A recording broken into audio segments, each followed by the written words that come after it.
Assalamualaikum warahmatullahi wabarakatuh. Salam sejahtera, shalom, om swastiastu, namo buddhaya, salam kebajikan.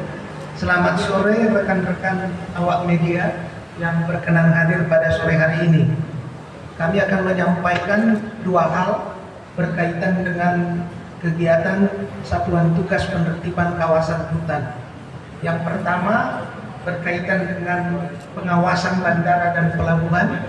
Yang kedua, kami akan sampaikan mengenai capaian kinerja serta progres dari tugas-tugas yang menjadi bagian penting dari informasi publik yang diberikan oleh Satuan Tugas Penertiban Kawasan Hutan. Yang pertama, kami akan menyampaikan berkaitan dengan Satgas Terpadu memperkuat pengawasan bandara dan pelabuhan khusus IMIP dan IWIP yang berhasil mengungkap sejumlah pelanggaran. Kami sampaikan perkembangan terkait kinerja Satgas Terpadu beberapa waktu belakangan ini. Pemerintah melalui Satuan Tugas Terpadu berhasil memperkuat pengamanan, pengawasan dan penegakan hukum di bandara dan pelabuhan khusus PT Indonesia Morowali Indonesian Park IMIP Morowali Sulawesi Tengah dan PT Indonesian Weda Bay Industrial Park atau IWIP di Weda Bay, Maluku Utara.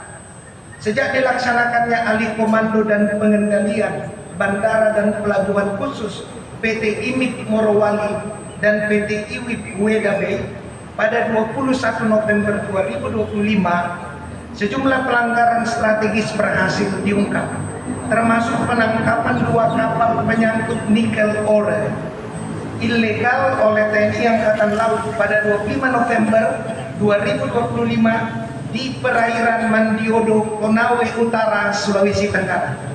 Kedua kapal tersebut milik PT PMH dengan muatan milik PT TMS bertujuan ke PT IMIP Morowali.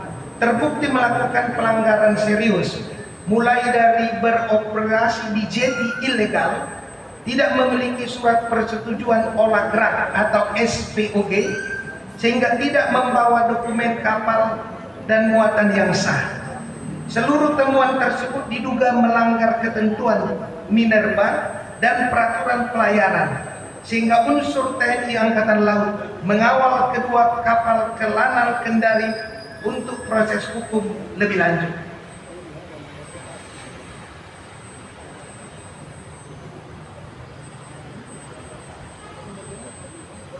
Selain itu, pada 5 Desember 2025, personel Kopasgat TNI Angkatan Udara yang tergabung dalam Satgas Terpadu di Bandara Khusus PT IWIP Weda Bay berhasil menggagalkan upaya penyelundupan bahan mineral oleh seorang WNA berinisial MY. Pelaku kedapatan membawa 5 pek serbuk nikel campuran dan 4 pek serbuk nikel murni melalui pesawat Super Airjet Weda Bay ke Manado. Penangkapan WNA tersebut menjadi bukti pentingnya efektivitas penempatan Satgas Terpadu, mengingat bandara tersebut sebelumnya tidak dilengkapi perangkat pemerintahan wajib untuk pengawasan lalu lintas orang dan barang. Oleh karena itu, Satgas Terpadu yang terdiri dari unsur bea cukai, imigrasi, karantina ikan hewan tumbuhan, karantina kesehatan, BMKG, Airnav Indonesia, APSEC, TNI Polri, dan Kejaksaan akan terus memperketat pengawasan di seluruh bandara dan pelabuhan khusus untuk memastikan seluruh aktivitas penerbangan, pelayaran, dan pergerakan logistik mematuhi ketentuan hukum serta mencegah kegiatan ilegal yang berpotensi merugikan negara. Menteri Pertahanan Bapak Syafri Samsudin dalam peninjauan latihan TNI di Morowali pekan lalu telah menyoroti adanya anomali regulasi yang membuka celah kerawanan terhadap kedaulatan ekonomi nasional. Beliau menegaskan perlunya deregulasi serta penguatan pembangunan kekuatan pertahanan di titik-titik industri strategis. negara tidak akan berhenti menindak kegiatan ilegal yang merugikan kekayaan nasional, termasuk kasus pertambangan ilegal di Bangka, Morowali maupun Weda Bayu. Tegas pesan dari Menteri Pertahanan. Pemerintah memastikan Satgas Terpadu akan terus memperketat pengawasan lalu lintas orang, barang, dan logistik di seluruh bandara dan pelabuhan khusus. Langkah ini menjadi bagian dari komitmen negara untuk menjaga kedaulatan ekonomi, menutup ruang penyelundupan, serta memastikan seluruh aktivitas industri berjalan sesuai ketentuan hukum serta kepentingan nasional. Demikian yang dapat kami sampaikan menyangkut dua kegiatan Satgas penertiban kawasan hutan pada minggu lalu. Yang kedua, izinkan kami menyampaikan update data yang berkaitan dengan kinerja dari Satuan Tugas Penertiban Kawasan Hutan. Per 8 Desember, total Satgas Penertiban Kawasan Hutan, total penguasaan sudah mencapai 3.271.467,31 hektar dengan beberapa tahapan yang telah dilakukan. Ada 4 tahapan dari mulai Januari 2025 sampai dengan sekarang. Jadi total penguasaan telah mencapai 3.271.467,31 hektar. Yang kedua, Satgas telah menyerahkan untuk Agrinas Palma Nusantara yang telah diserahkan 1.504.625,21 hektar. Ini juga telah dilakukan dalam beberapa tahapan. Kemudian telah diserahkan ke Kementerian Lingkungan Hidup, yaitu Taman Nasional Tesonilo, sejumlah seluas 81.793 hektar. Sisa penguasaan yang belum diserahkan itu ada 2.185.049,10 hektar yang terdiri dari beberapa klasifikasi, yaitu lahan sawit teridentifikasi 356.233,17 hektar dan sudah dilakukan verifikasi pencocokan seluas 341.329,35 hektar dan proses yang sedang diverifikasi 14.903,82 hektar yang masuk kategori taman nasional. Dalam proses verifikasi 874.720,41 hektar, hutan tanaman industri 761.795,20 hektar, sudah diverifikasi 200.626,68 hektar dan proses verifikasi 561.168,52 hektar, disertai dengan kewajiban plasma senilai 192.300,32 hektar sedang dalam proses verifikasi.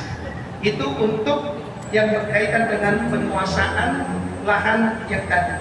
Kemudian untuk kaitan tambang, telah berhasil diidentifikasi ada 198 titik 5.342,58 hektar di 3 provinsi, Sulawesi Tenggara, Sulawesi Tengah, Maluku Utara. Jumlahnya 198 titik dengan luasan 5.342,58 hektar. Dari hasil verifikasi tersebut, kemudian ada 115 PT yang seluas 13.295,65 hektar di 12 provinsi dan 28 kabupaten yang bersifat penguasaan kembali. Ada 51 PT 5.834,34 hektar di 6 provinsi dan 14 kabupaten, dan masih direncanakan penguasaan kembali atas 23 PT seluas 1.581,8 hektar di 3 provinsi dan 8 kabupaten. Oleh sebab itu kami perlu menyampaikan bahwa sampai dengan akhir Desember ini target yang sudah tercapai 3.771.467,31 hektar, dan pada akhir Desember ini dalam 2 minggu ke depan akan terpenuhi sesuai target sejumlah 4 juta hektar yang akan dikuasai kembali oleh negara. Nah, itu berkaitan dengan kawasan hutan. Yang kedua, dari poin kedua itu tentu perlu kami sampaikan, kalau sudah dikuasai, bagaimana selanjutnya penagihan dan pengembalian yang sifatnya bersih denda administratif. Kemudian itu sudah dilakukan per hari ini terhadap 71 perusahaan korporasi yang terdiri dari korporasi sawit dan tambang. Ada 49 korporasi sawit, PT sawit, yang diperkirakan dan sudah dihitung 9.420 miliar. Sedangkan tambang itu ada 22 PT tambang korporasi yang senilai 29,2 triliun. Dari 49 perkebunan sawit tersebut telah dilakukan penagihan terhadap 49 korporasi tersebut, dan 33 dari korporasi itu hadir. 15 PT sudah membayar 1,7 triliun, 5 siap membayar, dan ada tentu yang mengajukan keberatan. Walaupun pengajuan keberatan ini karena hitungan itu sudah dilakukan oleh auditor negara, karena di dalam Satgas ini ada 12 kementerian lembaga termasuk BPKP yang sudah melakukan penghitungan sesuai regulasi yang berlaku. Tentunya keberatan itu sepanjang dapat diterima akan dilakukan verifikasi, namun kewajiban dan kepada negara, hak negara tentu saja akan menjadi bagian penting dari upaya Satgas memastikan kepatuhan terhadap regulasi dan kepastian terhadap pemenuhan kewajiban oleh PT tersebut. Nah, dari 49 PT ada 3 korporasi yang belum hadir, belum memenuhi kewajibannya, dan untuk itu tentu saja Satgas PKH sebagai instrumen negara akan melakukan langkah-langkah hukum untuk memastikan dipatuhinya kewajiban terhadap negara, dan dengan itu langkah-langkah hukum tersebut sudah dipersiapkan untuk dilakukan untuk memastikan kewajiban-kewajiban dan kepatuhan itu segera dilakukan. Selanjutnya, dari perusahaan tambang ada 22 perusahaan tambang, 22 sudah masuk jadwal tadi, 9 masih menunggu. Dari 22 tersebut 13 hadir. Dari 13 di situ 1 korporasi sudah membayar senilai 500 miliar dari 2,94 triliun. 3 korporasi menerima apa yang sudah disampaikan oleh Satgas dan siap bayar. 1 masih mengajukan keberatan. Dan untuk korporasi yang mengajukan keberatan ini, Satgas memberikan ruang untuk dialog, tetapi tentu saja karena Satgas bekerja sesuai dengan ketentuan regulasi yang ketat, maka Satgas juga memastikan hak dan kewajiban kepada negara menjadi bagian penting dari semua proses yang berjalan dalam tugas dan kewenangan Satgas dimaksud.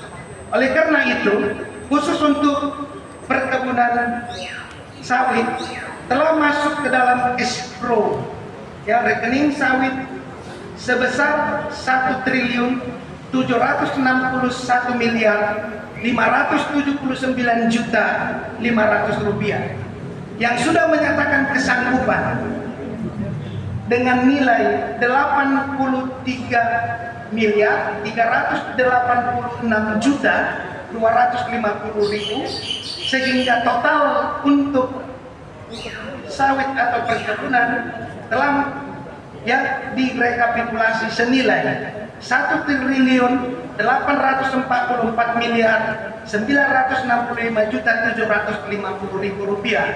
Sedangkan untuk tambang yang sudah masuk adalah 500 miliar rupiah, yang sudah menyatakan sanggup bayar adalah 1.731.412.940 rupiah ditambah 1.594.700.505.000 rupiah, sehingga totalnya adalah 3.731.987.940. Dan karena itu, melalui konferensi ini kami juga menghimbau agar korporasi yang memiliki kewajiban sesuai dengan regulasi yang telah ditetapkan agar kooperatif dan dapat bekerja sama menyelesaikan seluruh pertanggungjawaban dalam rangka kepatuhan kepada regulasi dan untuk memastikan proses ini dapat dijalankan, dan tidak menutup kemungkinan Satgas Penertiban Kawasan Hutan melalui instrumen hukum yang dimiliki untuk melakukan langkah-langkah hukum bila mana ternyata upaya pemenuhan kewajiban administrasi denda, pemenuhan kepatuhan regulasi tidak diindahkan, maka langkah-langkah hukum sesuai dengan kewenangan dan regulasi akan dilaksanakan. Itulah sebabnya kami mengharapkan teman-teman media juga menjadi media kita untuk bisa mengingatkan bahwa tanggung jawab kepada bangsa dan negara menjadi bagian penting dari upaya kita menuntaskan, menyelesaikan masalah-masalah yang sekian lama kita telah upayakan untuk diselesaikan, sehingga kita bisa berangkat menuju tata kelola yang lebih baik dan melaksanakan amanat Undang-Undang Dasar 1945 pasal 33 untuk kesejahteraan dan kemakmuran bangsa dan negara.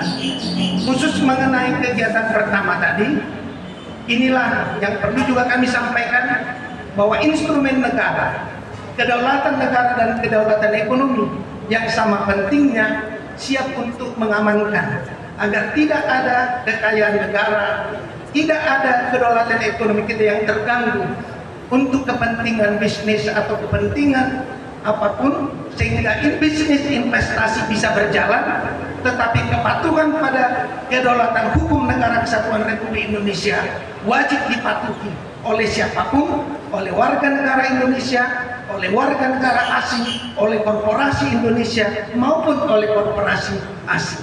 Semua sama di hadapan hukum adalah bentuk komitmen kedaulatan negara kita dalam rangka menjaga pemulihan kedaulatan ekonomi sebagaimana diamanatkan oleh Presiden Prabowo.